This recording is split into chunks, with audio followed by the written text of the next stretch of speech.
I'm going to get us started. People are still streaming in. Let me tell you who I am. I'm Jim Beaupre. I'm the director of the IAC Academy. We put on unique classes and flyers on the academy courses that we teach. And we're the sponsors of this session today. I apologize for the small room. It was, as you well know, the Federal Information Technology Acquisition Reform Act was signed in law as part of the Defense Act in December, and so it kind of crept up on it, came out of nowhere. It had been in, the act had been bounced around for a couple of years, and everybody paid. I remember we went to a session on the Hill on it, but it never seemed to get passed, and there of a sudden, all it was out of nowhere. So here it is, and so we suggested right away to the Acquisition Excellence Conference Planning Committee that we add this, and this was the room we had left over, so I apologize for it. But we have a great session here today. It's going to be moderated by Bob Woods. Bob Woods is the president and owner of Topside Consulting. Bob has been, has a long history, retired government. I first met Bob about 1 billion years ago when he was over at the VA, and he's been at DOT and ended his career at GSA, right, Bob? Right? And Bob's going to introduce our speakers and get us started. Thanks, Bob. Thank you, Jim. I always plug IAC because I was with IAC in the days when we thought if we ever got 25 companies as members, we would have exceeded everything we could imagine. So we're several hundred above that now, and we've got several of the board members here today, and so welcome to you guys, and welcome and thanks for all the hard work you put into this. A couple months ago, I wrote an article for Federal News Radio about FITARA, in which I compared it. I asked whether or not it was the next model of Ford's coming out, since we had the Fusion and the Focus, and I thought the FITARA would be the next one. Apparently, I was wrong. So, but it is a generational update of what we have as a guiding set of principles in the IT and acquisition community. So today we've assembled 3 different perspectives, one from OMB and the legislative perspective of how we got to where we are.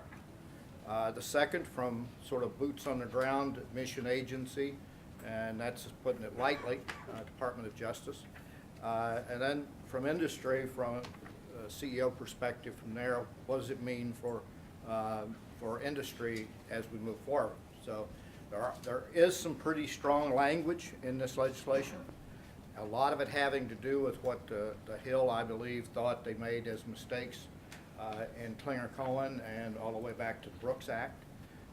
And a lot of that has to do with the authorities of the CIO, what can be delegated.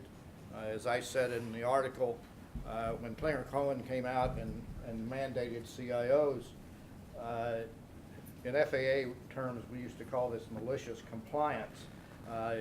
You want bananas? We'll give you bananas, baby. We're going to give you like a trainload of bananas. And that's kind of what they did with CIOs. There were CIOs everywhere. I accused in the article that there was more of them than were lawyers in Washington, which is not true. Not literally. You can't swing a dead cat and not hit a lawyer. But at any rate, this has got some very specific language about the responsibilities, the obligations of the CIO. It's gone into a lot of detail, in my opinion, about the kinds of areas we need to review in terms of capital planning, in terms of data center consolidation, even gets into GWACs, which I was around when we made that name up.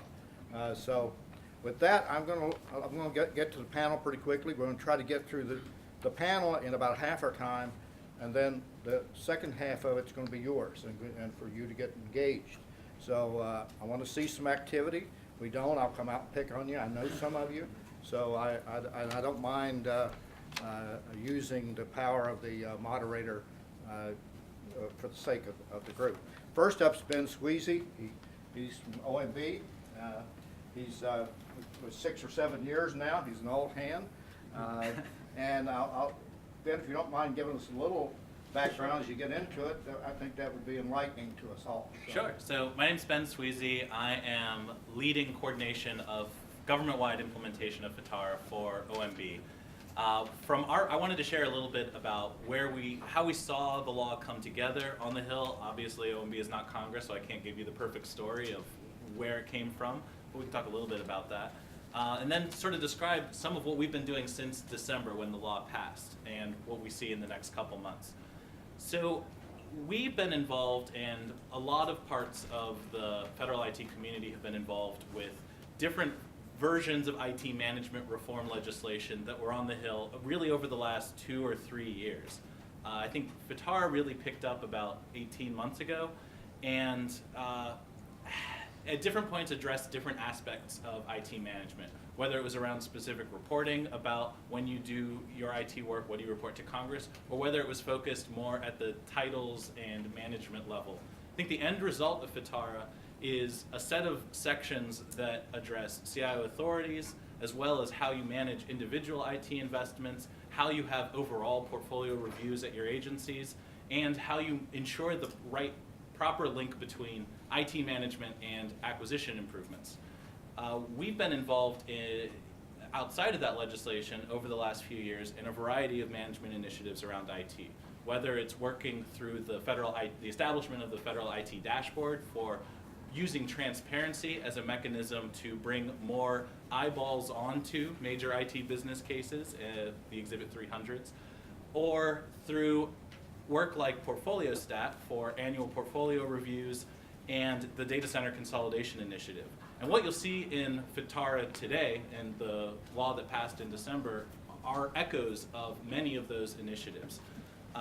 What Congress did is take a number of those another step further and say, what should be done to really make these last, first of all, in a permanent way, but also really go to the next level of impact. And I think you see that in the CIO authorities portion, talking about the CIO's involvement in really every step of decisions at the agency that affect IT resources, but also formalizing some of those other management initiatives that we've done over the last few years into law. Since the law passed in December, we really spent the month of January conducting outreach to affected stakeholders, and we were sure not to limit that to the IT community. FITARA's discussion of CIO authorities really gets to how do the CIO and the other management leadership in the agencies and the program leadership in the agencies work together to have effective budget processes, effective management processes, and effective acquisition and contract processes for IT. Keeping that in mind, we went out and we've spoken with the CFO Council, CAO Council, the budget officers groups, general counsels from the agencies, CHICOs, bringing together all these different management domains for a conversation about, okay, here's what's in FITARA. Many of you have been involved in the conversations that led to this. Help us understand from your perspective what are the obstacles, but also the opportunities that agencies and OMB should keep in mind as we move to implementing this. We really spent January doing that. I can't tell you how many sessions we had. It was a pretty intense schedule of outreach. The idea is then we've spent February sort of synthesizing what we heard from that with the end goal of putting in government-wide guidance for FITARA implementation. If FITARA is so specific, why do we need government-wide guidance? Because the law really pairs a number of very specific phrases with a number of terms of art or things that they explicitly say, OMB shall define this. So we're working to help establish what are the government-wide expectations for things like governance processes, CIO involvement. When we say IT budget request, what do we really mean? When it says that the CIO has to have a significant role, what does that really mean? And that's what we're working on, with the idea being that we'll then have government-wide guidance out and available later this spring. So I think that's kind of enough for now. Look forward to more discussion. All right. Well, before I let you off the hook, what's been the general reaction so far from these the other way? In fact, do the agencies seem to embrace it? So far, what's your straw poll? We've had wide-ranging conversations, particularly around the CIO authorities section of the law. And I actually think that that's good, because I think, as you mentioned before, I think what Congress was looking at was We have some accumulated previous IT laws. We have the Klinger-Cohen Act that established the CIO and lay out high-level expectations of what kind of role that they should play. Okay. Now, we're looking at more specific prescriptive requirements from the law, and I think it's great that we're now talking about, okay, how do we make those actually work, or where are we likely to run into obstacles that require change in how agencies behave? And I think that was the intent. Very good. Joe, you're where the rubber meets the road. I've been a CIO at 2 cabinet agencies, and so I don't know whether that makes me twice as smart or twice as dumb as you, but you got your hands full, I know that.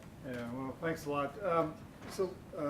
You know, from an agency perspective, I think FITARA is really exciting. This is a great opportunity, and I think it recognizes a lot of the challenges that CIOs have faced for many years. From my own perspective, I've been an executive CIO at in 3 different departments. So I don't know whether that I win or you know, but look, from my perspective, the challenges that you face in this position is they're very similar. The first is, how do you establish high quality enterprise shared services at reduced unit cost? I mean, that's one of the things that CIOs are all about. How do you manage the taxpayers' money wisely? And to me, this is about getting enough insight into the budget and budget decisions that you can actually you know, drive decisions and reduce cost and promote component solution sharing. Third area is cybersecurity. How do you protect the mission? How do you protect the information and the, you know, from either loss of information or critical systems?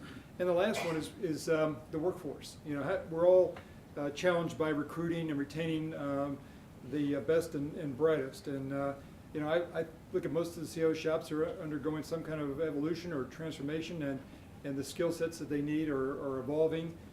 So how do you get there? And I think a lot of that is addressed by the digital services effort led by OMB.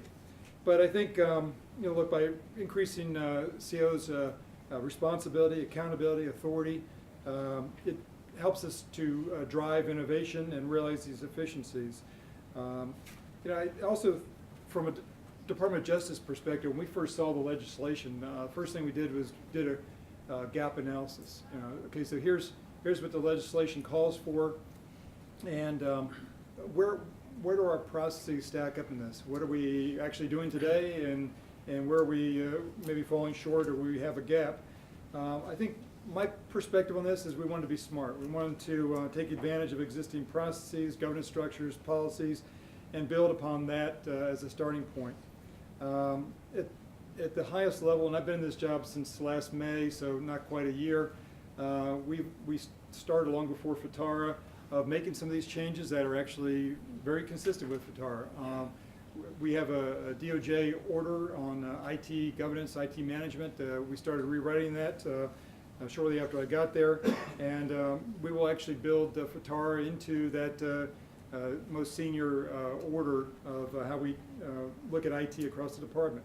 We've recently established a Department Investment Review Council, and again, this is to review investments, make sure we've got the right oversight, risk reduction, and assistance to helping all of our programs be successful against their performance objectives. I serve as chair of that Investment Review Council, but along with you know, the comptroller, the Chico, the acquisition executive, and 3 component CEOs are also on this council. I think it's very important to get that component viewpoint. I want to make sure that as investments are being considered, is that we get a broad perspective. So look, I am a huge supporter of FITARA. You're not going to find anybody that's a bigger supporter. And I think it's critical in terms of going forward and building these enterprise shared services. But I also think we need to be strategic in our implementation. I think the implementation is going to vary somewhat by the size of the department. But let me give you an example. In FY14, Department of Justice processed 173,467 contract actions. 174,000 contract actions. If I take FITARA literally, it says I'm supposed to review all these. I'm supposed to approve all of them. I don't know, I think if I did the math, it was like an hour per contract action, if I work 24, I mean, there's not enough hours in a day. So I think we need to look at rigorous agency-wide processes that are joint with the CFO, CAO, CHICO, to ensure that the CIO has an early, and I've stressed early many times because I feel like in my CIO roles I've actually been involved and had a seat at the table, but it's been very late in the overall process, so if you say no, it kind of puts the agency in a very bad predicament. But I think early, full participation in budget formulation, execution, acquisition and program decisions, and selection of key IT leadership. I also believe that the relationship, my relationship with the component COs will become even more important. We have 43 components in the Department of Justice. Anybody thought they had it really, complex in terms of managing across a lot of different components, and most of those components have their own CIOs and their own IT budgets and so on. And so how do you bring all together? And I look at the component CIOs as advocates for their mission systems and as trusted advisors. And I'll just close with, I think that there is a relationship between FITARA and the digital services initiative launched by OMB. I could see the digital services teams being a key ingredient of our ability to implement FITARA. I personally want to build a fairly large digital services team of experts to go out there and help us review programs at the design level, and then if they run into problems, is to help us identify the best technical solution going forward. I think for me it's a great way, build this team at the department level and then be able to deploy them as needed to support all of our investments or programs where needed, supporting the mission, making sure that taxpayers get what they paid for. So thanks again, Bob. Thanks again, Joe. It's what's the sense within the department among your administrations, at your bureau levels? How are they looking at this? I think it's broad support, but I think that if you look at the CXO community, yeah, they've all got similar mandates that they've got to sign up to. So how do all the CXOs work together to achieve a common objective, which we all want to make sure that we use taxpayers' money wisely, we deliver against the promises that we've made. Yeah. Next up is Ted Davies. Ted's the chair-elect for IAC, so he's going to have another full-time job next year. It's already full-time, Bob. So we don't want to scare him off, Dan. I mean, we're supposed to tell him that. Oh, but he'll do a fine job, and been around our industry quite some time. And give us a little perspective as you see it, maybe impact on us in the industry, but also how does it compare to how we do business in the industry side? So I'd make a few observations. The first one that I would say is that you cannot legislate success. And so anybody who thinks that they wrote a law and now we're going to have a big change is probably not been around long enough, right? What I think the best you can get out of legislation is to empower leadership. And that's really what has to happen for improvements to be made and missions to be delivered upon. So I think the intent of the law around empowering the CIOs is a very, very positive step. When you look at it from the side, you say implementation is going to be interesting. I think the industry would recognize that it's going to get implemented differently in each agency. Joe, your example, you got 43 components you got to deal with. That's a much different look and feel than a smaller agency that might have either fewer or none components. So implementation's got to be different throughout. But the important thing, I think, is the way this empowers leaders to change the way they operate, and making sure that as the CIO leader, as Joe talked about, collaborates with the other leaders in the organization, including the deputy secretary and potentially administrators, to really make sure that the processes make sense and that they work. From an industry viewpoint, what I'd be looking for, and I think most industry people that I've spoken with would be interested in, is just clarity. Each agency may have some differences the way they operate, that's okay, but just clear communications to industry about how we're going to implement it, how it's going to be used, what the decision-making mechanism is, what the priorities are for the agency, what are the strategic imperatives, how does this affect those imperatives, and how do we operate against that. So anytime that we can understand better what agencies are trying to accomplish, then we can line ourselves up against that in a much better way. So that's kind of the biggest perspective there. And the other observation that I thought about it, as I looked at it is, when I look at very successful commercial companies, commercial CIOs, it's kind of a continuum of ways that CIOs can impact the success of a commercial organization, and it's very similar to the way they can impact government success. On the one hand, on the very kind of bottom end, it's the ability to control resources and manage resources. And clearly that's a big check mark for FITARA. It allows better control. As you move across kind of the value creation continuum, the next phase is around being able to leverage capabilities and being able to take advantage of things that have been done in one part of an organization and in other parts. I think there's a small check there, depending on how it's implemented, that agencies can find that leverage and balance, and I think that's really good. The third, I think, value creator is around innovation. And I think the jury's out on whether FITARA affects innovation in agencies or not. Again, some implementation details, but I think it's really to be determined if FITARA can really impact that. And then I think the biggest thing is, does the CIO become a strategic partner and a true person that's part of the value creation of the organization mission delivery?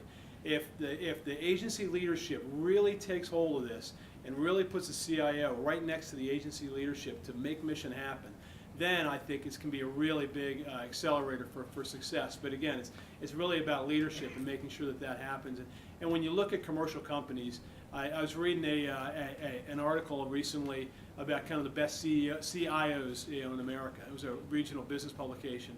And I just scanned through it, and some of the quotes that they had around the CIOs when they asked, what's your biggest accomplishment around technology? And virtually none of them, and 20 of them, virtually none of them talked about I implemented Windows 7 fast, or I saved a couple dollars, or there was nothing. It was all about we were able to deliver better value for our customers. I've been able to develop and retain world-class department of people that deliver on our mission as a company.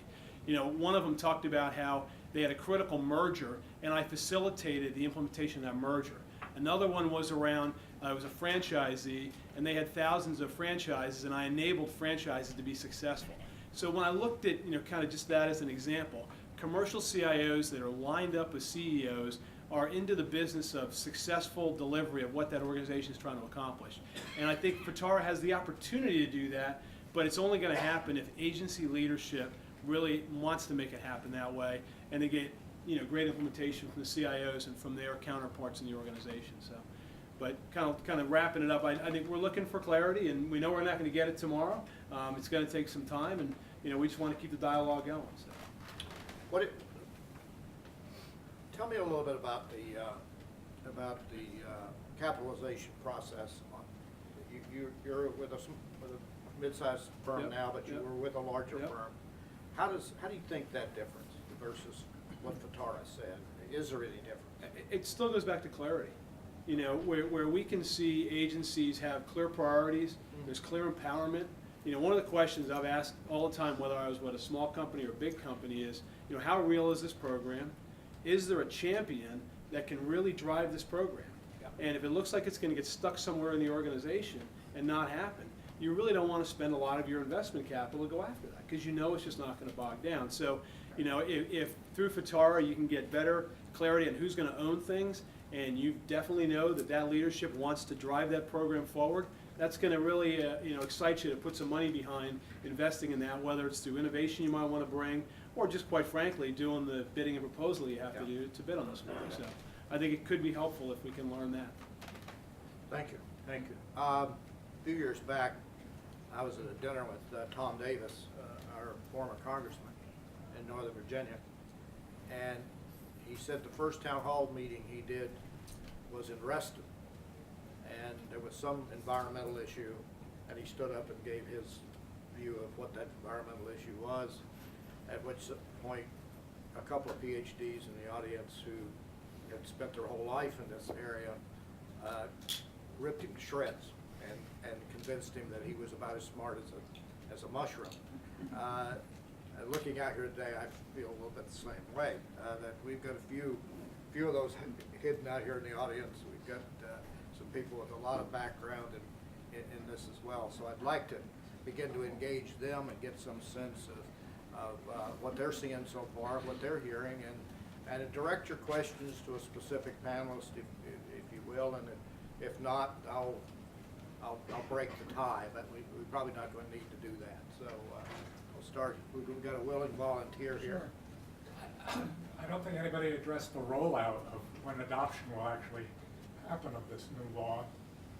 And I see that there's a large body of regulations, policies, systems, and processes that are probably in conflict, not having adopted the changes yet. So could you tell me from your agency perspective how long it will take for us to really see change out on the individual acquisitions? Well, maybe I'll touch on it and then turn it back to from a macro perspective.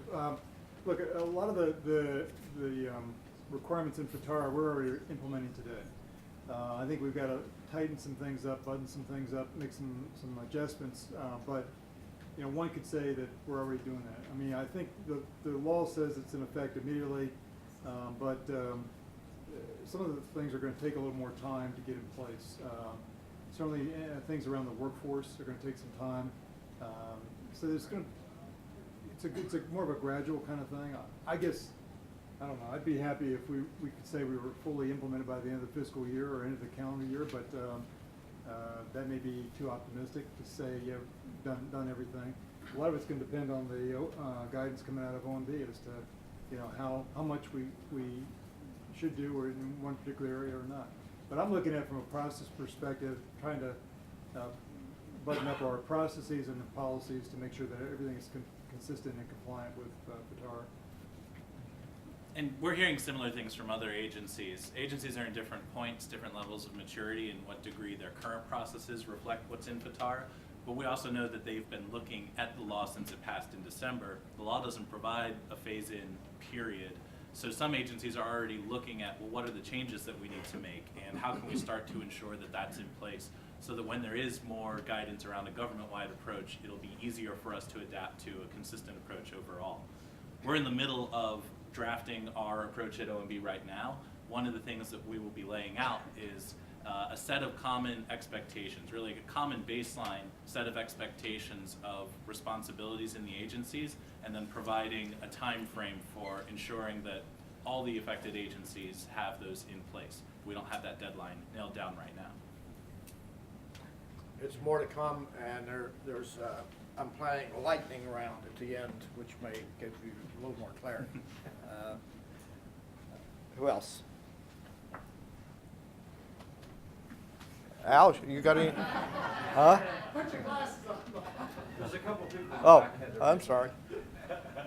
I have a question, Bob. I have a question. This is the Acquisition Excellence Conference. So how do the three of you feel like, how is this going to affect acquisitions in the future?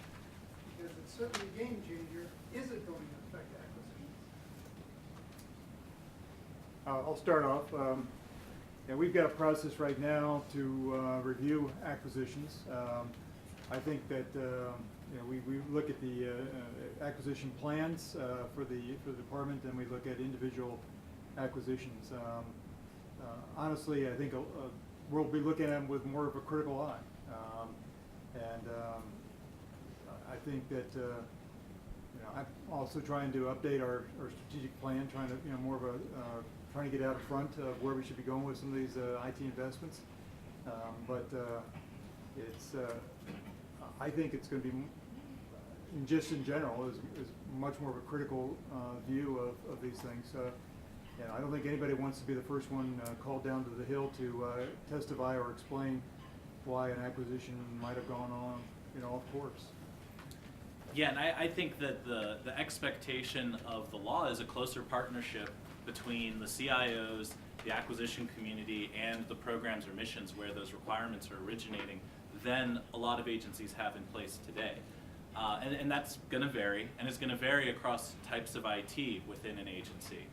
I think that as that partnership gets closer, the nature of acquisition strategies and how they match with the overall agency's approach to IT. The enterprise approach, I think, will change over time.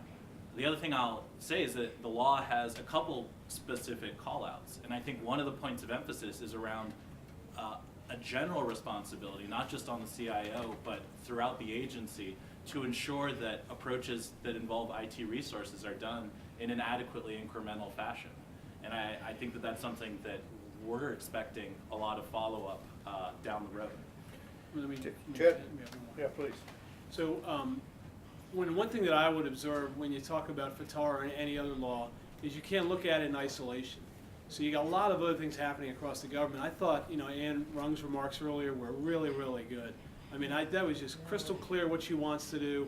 She knows where she wants to be. She's got metrics, and she's really moving. So, I think you got to look at what her priorities are. You got a new CIO coming in, what his priorities are going to be. You've got lots of leadership, changes that have gone on in different departments, what those priorities are going to be. And so kind of back to one thing I said earlier, I think the best thing you can do with legislation is just make sure that you can empower those leaders to get things done. I don't think the law in and of itself is going to drive huge change unless all those other things are happening as well. I think the law might help get some of the barriers out of the way, but not in and of itself drive the big change. The big worry is to get to Joe's problem about 100 and some thousand acquisitions. You're going to have to find a way to get those separated out. The minor things are still going to get done, and you're going to have to get done in with a lot less effort and save your munitions for your big targets. There was one over here. Yes, please.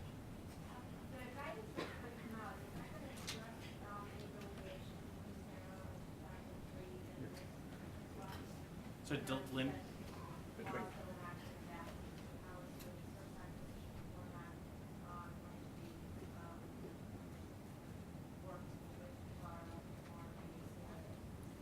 delineation between what? Sarah. Was it Sarah, you said? Yeah. Between Sarah and FITARA. I'm not sure. That hasn't been a big point of discussion in some of the meetings that we had when we spoke with the Chief Acquisition Officer Council, and as we've had our conversations inside OMB with Ann's office and Yeah. OMPP. I think we'd be interested in thoughts there, but I don't think it's not one of the main points of emphasis that we've been grappling with right now. Okay. Here. So how would you see the management arm of the organization or the agency interacting with IT? So Joe, we heard you talk about the CAO and the CFO and the CIO and other things, but what about all those DEP secretaries that are actually driving mission imperatives, mission goals and objectives? How do you see FITARA helping the CIO to get to that level in the agency?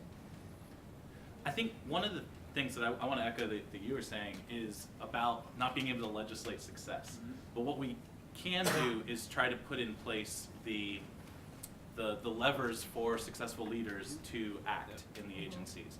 As we've looked at the law focuses on what you described as controls, whether it's IT budget request review and approval, or contracts related to IT review and approval, or even Bureau IT leadership hiring review and approval. But one of the big things that we've heard in a lot of our conversations is you can't just do the controls by themselves.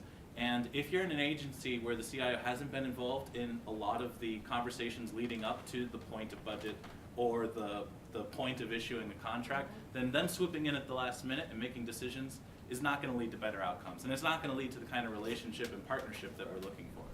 So as we're looking at what guidance and what are the characteristics of government-wide success with FITARA, we're trying to pair those controls with both CIO's visibility into all of the processes that touch IT, whether they're inside their traditional OCIO office or out at the programs, and in activities that only partly include IT, and maybe include IT embedded in an overall program.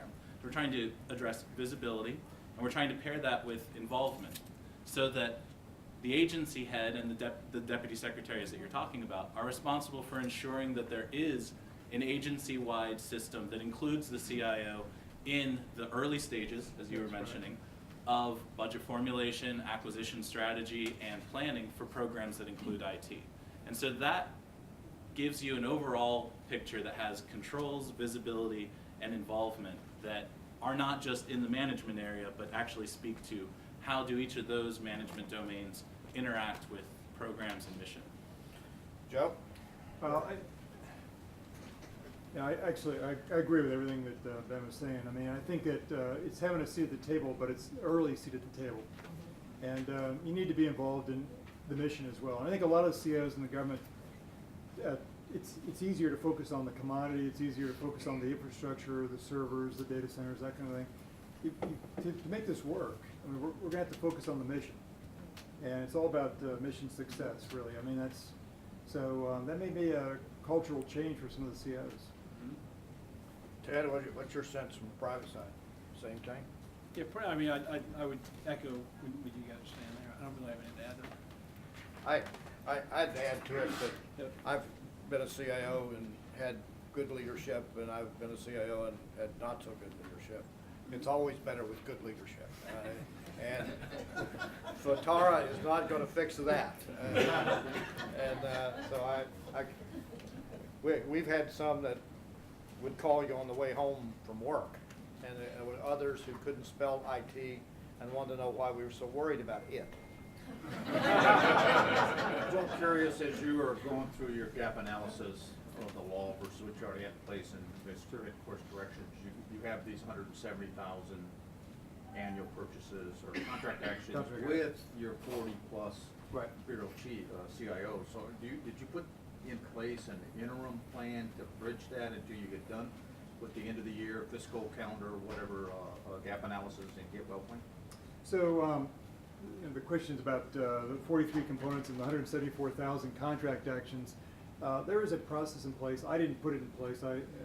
It was already there, called intake, which anybody that wants to do any contract action fills out some paperwork, submits it both to the chief acquisition executive and to my organization.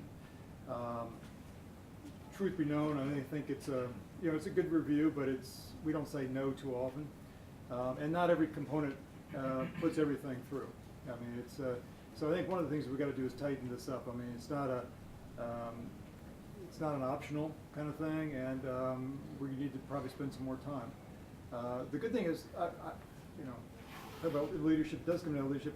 Department of Justice is a great place to work, and we've got fantastic, CFOs, Chico, procurement executive and stuff, and everybody works together very well, and we're all in one central area down at Main Justice.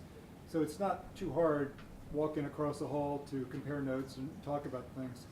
But I think we're going to see more of that. The other piece, a lot of questions on acquisitions. I don't believe that in any of we don't have, at least at my level, have anything on terms of number, a dollar amount. Is it 10,000 or 10 million? Everybody wants to keep focusing on a dollar amount. FITARA doesn't specify a dollar amount, it says all. Look, here's my take on this, is if you want to buy $1 million worth of some standard desktop, laptop, whatever, I don't care. Buy $1 million, buy 2 or 3, I don't care. If you want to do $10,000 worth of some very unusual IT item that has a huge tail that maybe, is going to cause it's non-standard, going to cause some additional work to actually make it operational. I want to know about that. And so I don't think you shouldn't put you shouldn't be thinking about a dollar threshold. I think what we're going to see is more standard, these are good things to buy, and buy as many of them as you want. You want to buy something else, we need to talk. One observation I'd have on that, industry sets up delegation of authority. Right. And it is not always dollar value, it can be other things. So, as agencies take a look at those factors you use, you might have different check marks that these certain things, I want to see them, other ones not. And so as government implements, this delegation of authority around the right checklist is quite helpful. I second that because back long before this law and back when we had Klinger Cohen, I was a CIO at VA, and I was required to sit through all budget hearings. And we get a new group in, and we're sitting there on the second or third day of this thing, and the deputy secretary turns to me and says, "Bob, I'm amazed how much detail you know on a project that's worth $40,000. I said it's in thousands.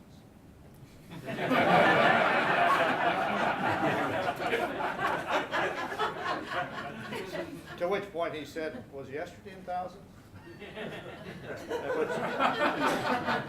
So this is why these guys pass laws, so, all right.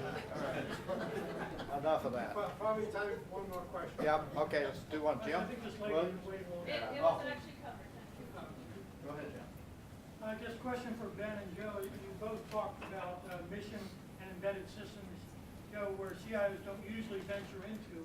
But if you're in the budget formulation and you're looking at prioritization of an HR system versus financial system versus a mission system with embedded IT, what guidance are you going to give to the CIO to help them make those kinds of recommendations or decisions of prioritization? They can make friends or make enemies if they're trying to prioritize between an administrative system, infrastructure, or an embedded system. I don't think it's the kind of thing where OMB is going to write the rules that say how that prioritization works. I think that we want to help ensure that the opportunity is there for the CIO to be involved in that conversation and for their recommendations to come from a place of partnership with the other voices around the table.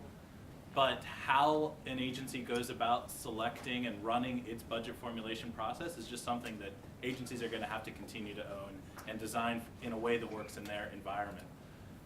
I think that's the core there. Yeah, I mean, my experience with that is it's a team effort. It starts with the secretary in terms of prioritization and works its way down. I mean, it has to be a team effort because it depends on, what you're discussing. You've got two systems. One's a mission system, one's an admin system. But, is the admin system really critical? Are you talking about huge security vulnerabilities? It doesn't have a backup. That's different than a likelihood to have an enhancement to it. So it's going to depend, but I think in all cases it's going to be a team effort. I don't foresee the CIO trumping a secretary's decision on the budget. How's that? Good thinking.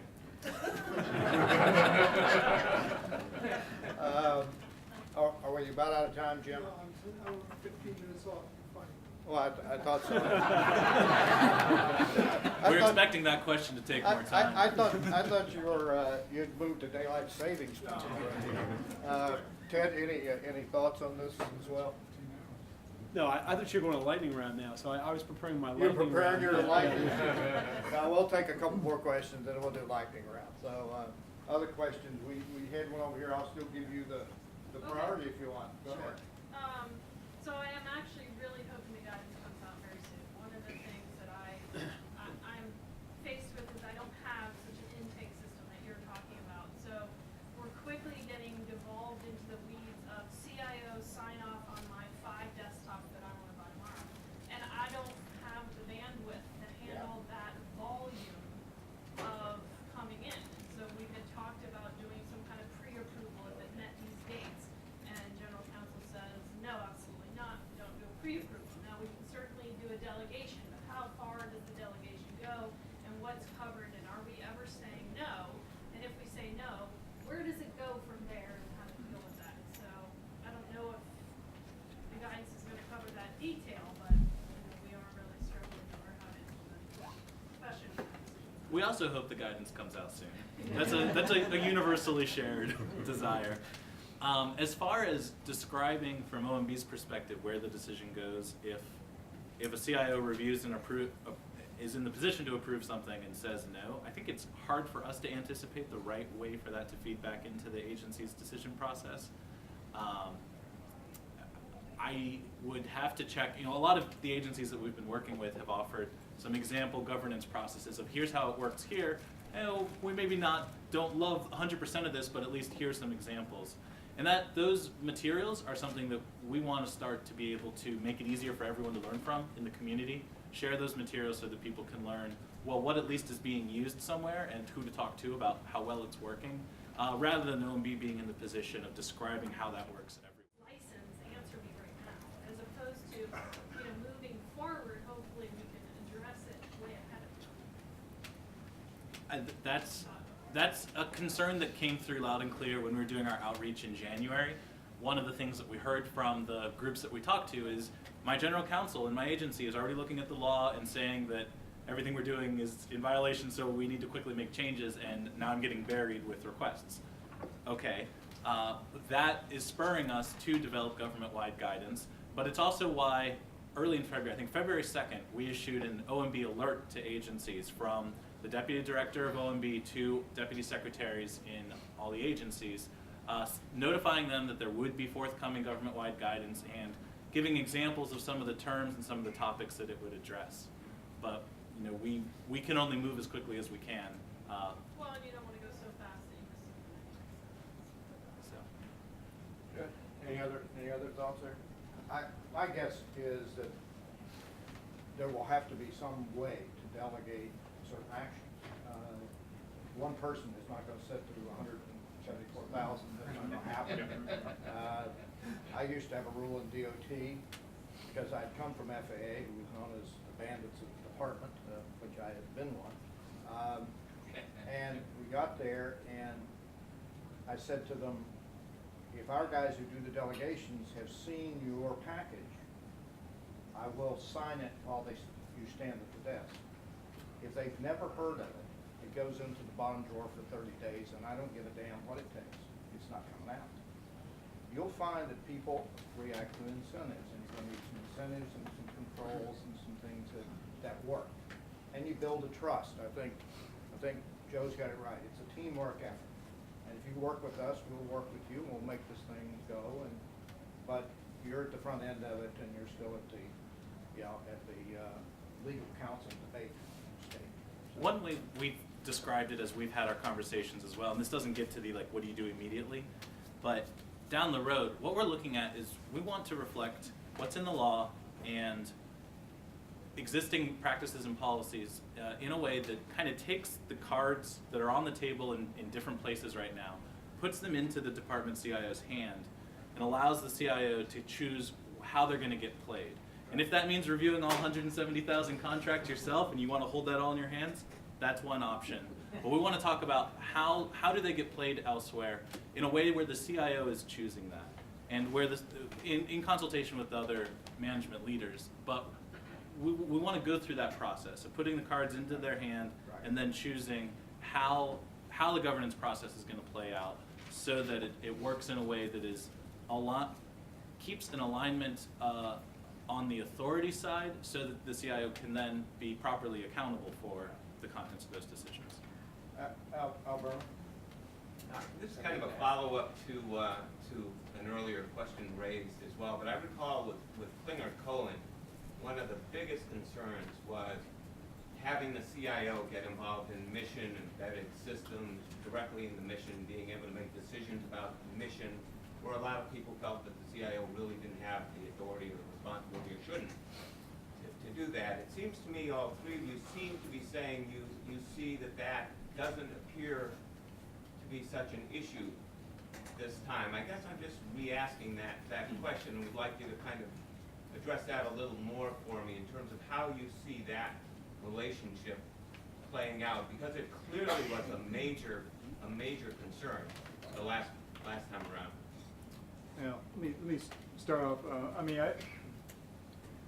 when I came to Justice, there was no, FITARA was being discussed on the Hill, but there wasn't nothing passed.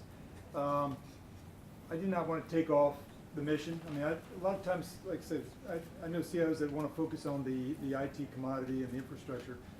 I like the mission. I mean, if I'm going to work in a place, I want to get into the mission because, I mean, I'm going to pick it by I like the mission.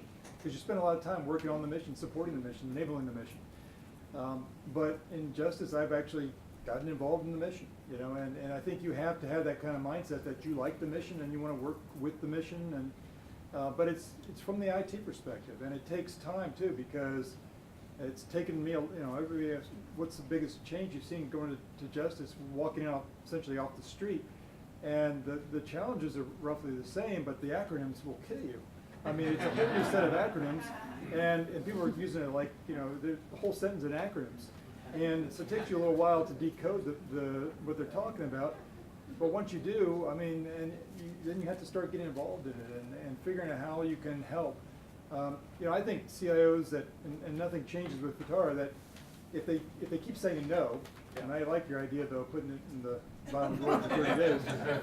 But if you keep saying no, you're going to be shown the door, right? I mean, you've got to figure out some way of enabling, adding value, and I don't think that changes with FITARA. You've got to figure out some way of doing that. I would also add.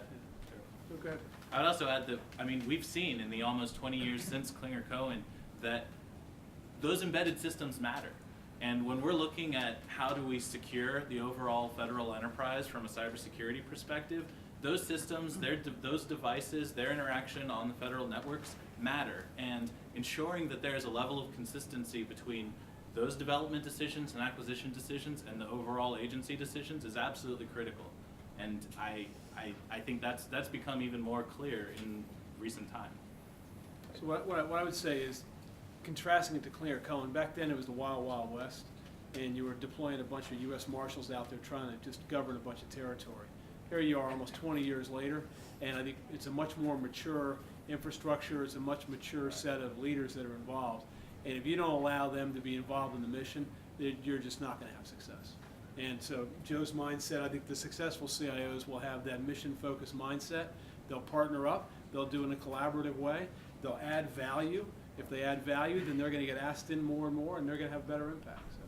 It also makes the job a lot more fun. Absolutely. I mean, if you there's people working in the FAA building, I'm convinced don't even fly. I worked there 15 years, and I love that mission, and I love to be involved in it, and it makes it a lot easier being a CIO for that. Dan? Question for, I guess, Ted and Joe. Acquisition, which is part of the name FITARA, involves the buyer and a seller. And so we talked a lot about the buyer. Do you think FITARA changes the manner in which industry puts together approaches, solutions, et cetera, or do you think it really doesn't? It kind of leaves that in place by sort of its emphasis on mission alignment and portfolio review, et cetera? I think it goes back to something I said earlier. As long as you have a clear understanding of who the executive owner is of that program, what the priorities are of that program, you know that somebody's going to define this is what we're trying to do with it, then industry is going to line up behind that. If it's disconnected and it seems that nobody has an ownership role in it, then industry is going to probably look for something else to really get behind. So it depends on who owns programs and how clear it is, so that we know what to get against. I agree with Ted there. I also think you might see more in terms of enterprise vehicles and standardization. I mean, I think that's one way to make it easier, reduce a little bit of the burden on the CO, and then the CO has more authority to put those kind of vehicles in place. That'd be my read on it. Anything? Ben? Don't think I have a lot to add. All right. Very good. All right. Let's go to the lightning round. We're 2 years out. We go 2 years out from now. And we've got a hearing in the House that basically says we got to take a look at this. We've got improvements that need to be made. There's shortcomings. There's failings. I doubt they'll say there's great success, unless I've lived longer than I thought. What's the likely opinions to come out of that? How is this thing done? Was it moderately successful, fully successful, minimally? Take a position, sort of give your rationale. You get 24 months. It's not 6 months, it's 24. You're 2 years out. You're at the end of the administration. What's it likely to be like? Ted, I'll start on your end, because I know you were cheating before, and we're already thinking of this. So, Yeah, I was taking notes now. I've learned a long time ago that when you're on a panel, you're mindful of your co-panelists, so let me answer it this way. 2 years out, Congress is looking at this, and they're going to say that OMB issued proper guidance at the time to everybody so that they understood there was the spirit and the intention we're trying to do, and here's some implementation ways to do it, but not strict mandates. That here's kind of the ways to do it, and leave some of that up to the agencies. OMB will have also gone on a listening tour a year later and said what's working, what's not working, how do we get to adapt the guidance. They'll have put in place mechanisms to find best practices and where it's been implemented well and highlight those implementations so that agencies can benefit from that. I think 2 years later, you'll look back and you'll find some very forward-looking CIOs like Joe Klimovitz, which have been partnered with leadership of agencies to drive better mission success and find the delicate balance between centralized control and being able to create innovation, leverage capabilities, and really add mission value. And you're going to find some agencies that leadership didn't quite support the right way and floundered a little bit with the implementation. But I think it's going to be a very varied implementation across the government. Okay. Joe? I agree with everything Ted said. I also think that probably at the 1 year mark that the IGs and GAO will come in and take a look and to help us develop these best practices. That's right. Yeah, so we'll be talking about those reviews. But I do think it will be a bit uneven. I think some will figure out how to embrace it better than others, and we'll all learn. And so that's kind of where we'll be. Okay. Ben? I believe that through agencies making their commitments to what changes they're going to make to implement the guidance to implement the law in a public way will set us up so that a year or two down the road, we'll all be comparing where agencies are today, in the future, then, to those commitments, all having the same conversation, whether it's GAO, whether it's Congress, whether it's OMB, looking at agencies. And some will be there and some won't, because some are going to believe OMB when we issue our guidance and say, yeah, this is something we care about, and we're going to be following up on this, and this is going to be embedded in our quarterly and annual follow-up with you. And others won't. And those that don't are going to have a different kind of conversation with the Hill down the road than the ones who do. Any parting shots from the audience? Any yes, Jim? Just one more thing is, the departments and agencies look to implement this over the next couple of years. We've also got something else big coming down to them called NS 2020. And just, I think from an OMB standpoint, it might be helpful. While you're looking at, did they rearrange their processes to match the car, which is important. Are they also focused on the advantage of something huge that's going to be a train that's going to hit them and that they need to pay attention to now? Just an observation. I guess in summary, I'd say that some of your CIOs are going to be stars and some of them are not, are going to be at the low end of the normal distribution or the abnormal distribution.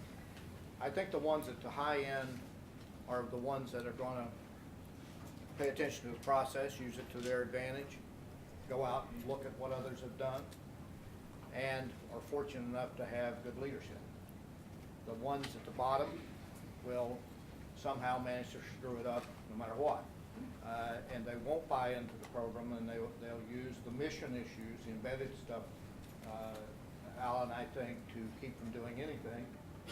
We can't mess with air traffic control. You can't mess with the weather system, or you can't mess with, and it's an excuse for cowardice from the IT's perspective, because you have to stick your nose in there, and sometimes you get it flat in the process. But you have to, the ones in the middle will be a mix. So there's going to be plenty of work to do.